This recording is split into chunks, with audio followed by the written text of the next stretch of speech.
Thank you for coming this far with me in the video series.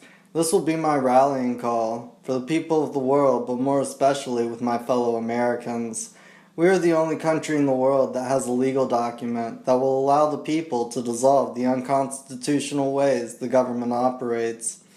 The Constitution was not written to give the people rights, but rather to limit the government from taking those rights away. The only catch is, the people cannot be so afraid of their government that they will not stand with one another in a court of law. Think about one aspect of your life that the law does not govern, even down to feeding the needy and what you can or cannot do with your own property. Body. How did we get here? What happened to get us in this position? The truth is, that does not matter as much as what we're going to do from this point on. We are at a crossroads in humanity, and we have a choice to make, and it is happening whether one is aware or not. One of two golden rules will prevail after this crossroad is met. That is, the people will start treating one another the way they would like to be treated. Themselves, or the masses, will let he who has the gold make the rules.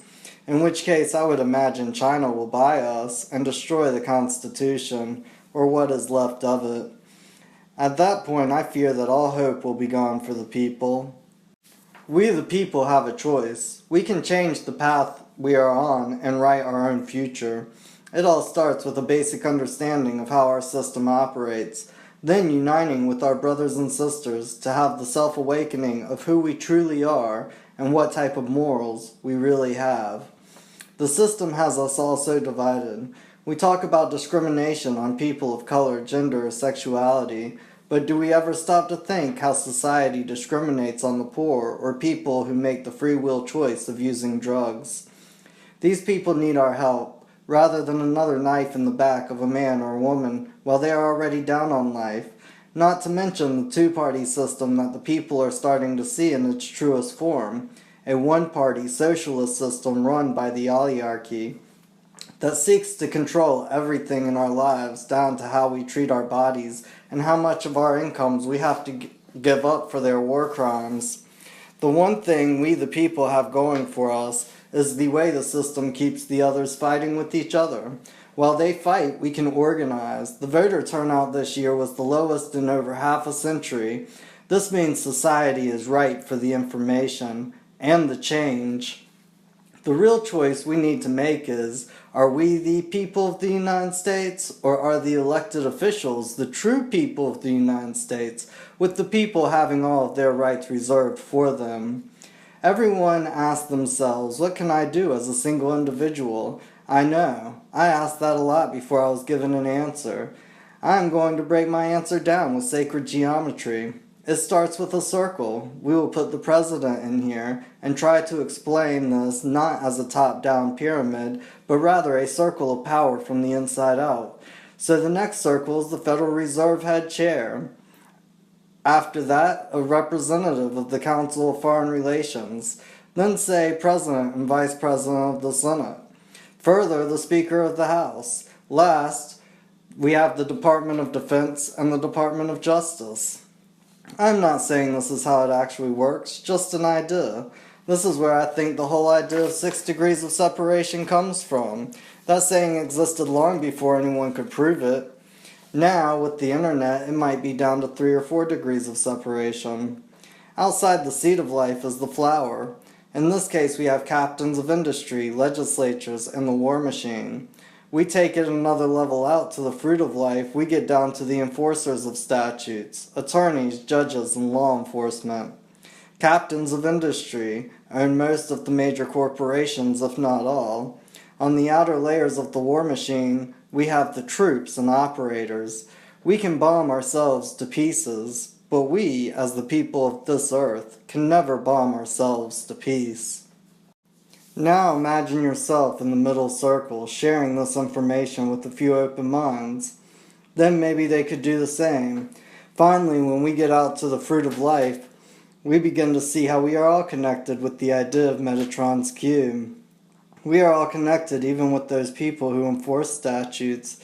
Every occupation has some that make the rest look bad. I try not to discriminate against anyone. I don't view this as an us versus them situation. I view this as all people are in this together. I think it would be great if we could get some help from people in the legal society, but I understand if they will not help as they have an oath to the courts. So we, the people, cannot just sit around and think someone will step up to the plate and represent our rights for us. If you want rights for our children and grandchildren, we, the people, must inform the government of those rights being trespassed on. There is a time when the public has to draw the line in the sand, and I think that we should do it now, knowing that the government has detained citizens and deprived them of their liberties. If we, the people, fail to uphold the words in the Constitution, the founders of this country would not be disappointed, as they were men of honor. No, our founders would expect us to be disappointed in ourselves for losing the liberty and freedoms that they had fought so hard to obtain for us. As we are the posterity they talk about in the preamble, the only difference is that now all mankind is recognized as having rights, and not just wealthy landowning white men.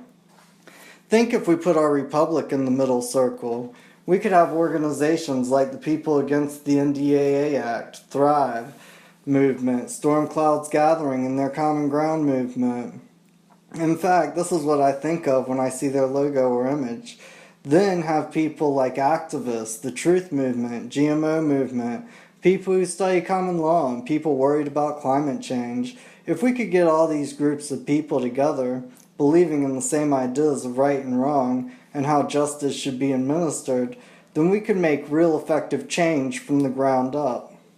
First, I believe we need to stand up for nonviolent offenders as a public, at least for the educated that present themselves reasonably to the court without representation. It only takes one in a criminal case to nullify a statute.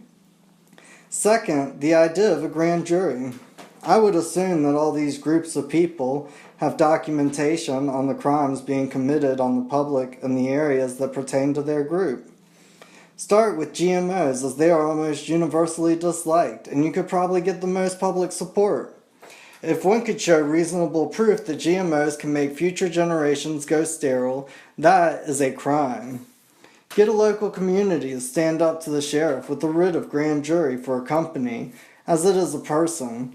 Keep it in the common law and let a jury decide if there is enough evidence to convict that person, corporation, of a crime.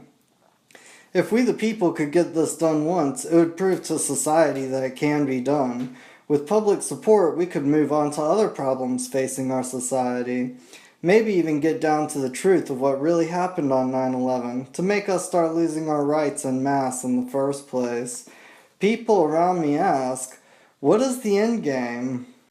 I was brought up to vote in a democracy, and that democracy can only work with a well-informed electorate. How well-informed can the electorate be when society has them thinking we are a democracy, and not the republic guaranteed by the Constitution? Is the end game to have a revolution of education and let the people choose whether they want a future of innovation and technology that benefits all mankind?